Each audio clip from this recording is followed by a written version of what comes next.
Hi friends, welcome to Manasa recipes. Today tasty and healthy recipe వచ్చేసి మనం ఇంట్లోనే చాలా ఈజీగా హెల్తీగా డ్రై ఫ్రూట్స్ కుల్ఫీని అంటే కాజు బాదం కుల్ఫీని ఎలా ప్రిపేర్ చేయాలో చూద్దాం.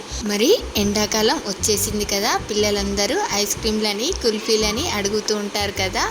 అలా పిల్లలకి బయట కొనియకుండా ఇలా ఇంట్లోనే హెల్తీగా ఈజీగా చేసి పెట్టవచ్చు.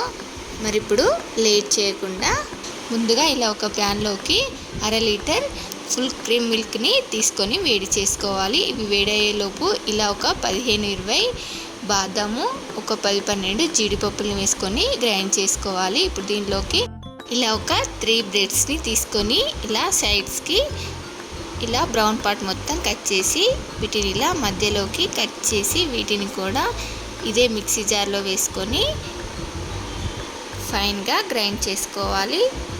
చూడండి, నేను వాల్నట్స్ని వేసుకుంటున్నాను. మీ దగ్గర ఉంటే వేసుకోండి, లేదంటే స్కిప్ చేసేయండి. వాల్నట్స్ని ఒక 3-4 వాల్నట్స్ని వేసుకొని మళ్ళీ ఇలా గ్రైండ్ చేసి తీసుకున్నాను. ఈలోపు మనకు పాలు కూడా వేడైపోయాయి. చూడండి, మనం పాలని ఇలా బాగా మరిగించుకోవాలి. ఇవి ఇలా ఒక 2-3 పొంగులు వచ్చే వరకు మరిగించుకున్న తర్వాత ఇప్పుడు దీనిలోకి ఒక 1/2 కప్పు షుగర్ని యాడ్ చేసుకొని దీన్ని ఇలా బాగా మరిగించుకోవాలి. చూడండి, ఇది ఇలా మరిగిన తర్వాత మనం ఇందాక గ్రైండ్ చేసి పెట్టుకున్న డ్రై ఫ్రూట్స్ బ్రెడ్ పౌడర్ని యాడ్ చేసుకొని ఇదంతా కూడా ఇలా బాగా చిక్కబడేంత వరకు కలుపుకుంటూ ఉడికించుకోవాలి. ఇది ఇలా బాగా చిక్కబడిన తర్వాత స్టవ్ ఆపేసి ఫ్లేవర్ కోసం ఒక 2 డ్రాప్స్ వెనిలా ఎసెన్స్ని యాడ్ చేసుకొని దీన్నంతా కూడా ఇలా కలుపుకుంటూ చల్లారబెట్టుకోవాలి. చూడండి, మనకు ఇది ఇలా బాగా చల్లారిన తర్వాత ఇప్పుడు దీన్ని ఇలా మిక్సీ జార్లో వేసుకొని గ్రైండ్ చేసుకోవాలి. చూడండి, దీన్నంతా కూడా మిక్సీ జార్లో వేసుకొని ఇలా స్మూత్ పేస్ట్ లాగా చూడండి మనకు ఇలా మంచి క్రీమీగా అవుతుంది. ఇప్పుడు దీన్ని మీ దగ్గర కుల్ఫీ మౌల్స్ ఉంటే కుల్ఫీ మౌల్స్లలో వేసుకోండి. నా దగ్గర అవేమీ లేవు కాబట్టి ఇలా స్టీల్ గిన్నెల్లో వేసుకుంటున్నాను.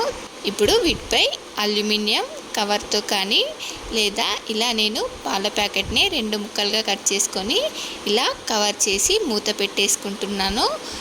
ఇలా మూత పెట్టి మనం డీప్ ఫ్రిడ్జ్లో ఒక 8 అవర్స్ పాటు, అంటే నేను ఒక నైట్ అంతా పెట్టుకున్నాను.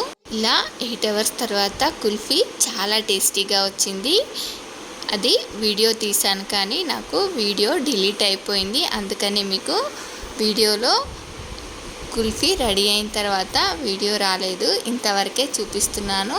వీటిని 8 అవర్స్ తర్వాత ఫ్రీజర్లో నుండి తీసి నైఫ్తో కట్ చేసుకొని కూల్గా ఎంజాయ్ చేయడమే చాలా టేస్టీగా ఉంటుంది. దీన్ని మీరు కూడా ఒకసారి తప్పకుండా ట్రై చేయండి. వీడియో రాలేదని ట్రై చేయకుండా ఉండకండి.